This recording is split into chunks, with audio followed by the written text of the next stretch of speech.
बहन की विदाई हो रही तो छोटा वाला भाई दौड़ के बाप के पास गया, बोला पापा पापा दीदी रो रही, जीजा जी नहीं रो रहे। तो बाप ने समझाया, बेटा दीदी तो केवल गेट तक रोएगी, जीजा जी को तो जिंदगी भर रोना ही है।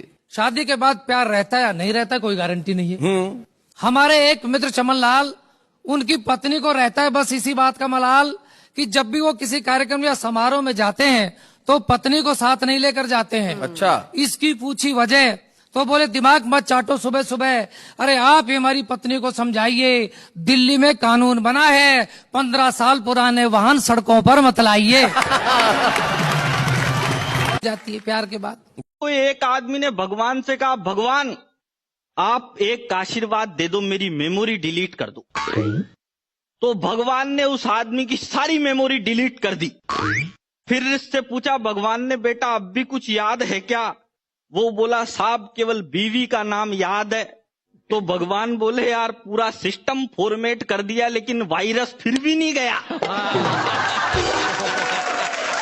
मैंने शोध किया और शोध करके एक ऐसा विभाग ढूंढ के निकाला जिसमें दावे के साथ कह सकता हूं आपने कभी किसी महिला को काम करते नहीं देखा होगा।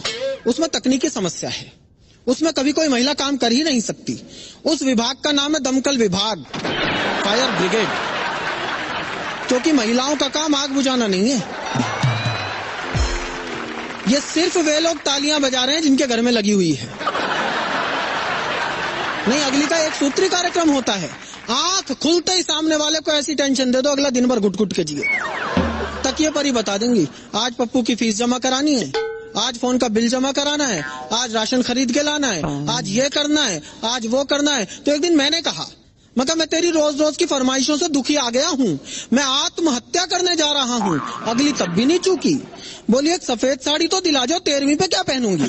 2 आदमियों में झगड़ा हो गया तो एक ने कहा ऐसा मुक्का मारूंगा मैं तेरे 32 दांत निकाल लूंगा, दूसरा बोला मैं ऐसा मारूंगा 64 निकाल लूंगा। एक ऐसा बैठा था तीसरा, बोले यार गिनती सही कर, दांत 32 होते तू 64 निकाल कहां से लेगा? वो बोला मुझे पता थी तू बीच में बोलेगा। भीख में दिया हुआ 1 रुपए का सिक्का भिखारी ने मुझे वापस लौटा दिया। 1 रुपए का सिक्का जब भिखारी ने मुझे वापस लौटा दिया तो मैंने कहा जनाब मेरा एक उसूल है, मैं किसी भी भिखारी को 1 रुपए से ज्यादा भीख में नहीं देता। भिखारी बोला हुजूर मेरा भी एक उसूल है, मैं किसी भिखारी से भीख नहीं लेता। एक दिन मुझे कह रही थी कि तुम कल रात को मुझको सपनों में गालियां दे रहे थे। अच्छा, मैंने कहा नहीं ये तुम्हारी गलत फहमी है। बोले कैसे गलत फहमी? और भी लोगों ने सुना। मैंने कहा मैं जानता हूं, मैं कह रहा हूं कि गलत फहमी है क्योंकि मैं उस समय सो नहीं रहा था। वो एक आदमी तो एक नाई की दुकान पे गया, नाई की दुकान पे जाके बोला कितनी देर लगेगी? नाई बोला जी अभी तो 3 घंटे और लगेंगे। दूसरे दिन वो फिर दुकान पे गया, फिर बोला कितनी देर लगेगी? नाई बोला जी 2 घंटे लगेंगे। वो रोज जाता उसकी दुकान पे। तो एक दिन नाई ने नौकर से पूछा यार ये आदमी रोज आता है, न तो शेविंग करवाता है न कटिंग करवाता है, केवल टाइम पूछ के चला जाता है, इसके पीछे जा, आखिर ये जाता कहां है? तो नौकर पीछे गया, आधे घंटे बाद वापिस आया। वापिस आते ही मालिक ने उससे पूछा रे नौकर बताओ आदमी कहां जाता है?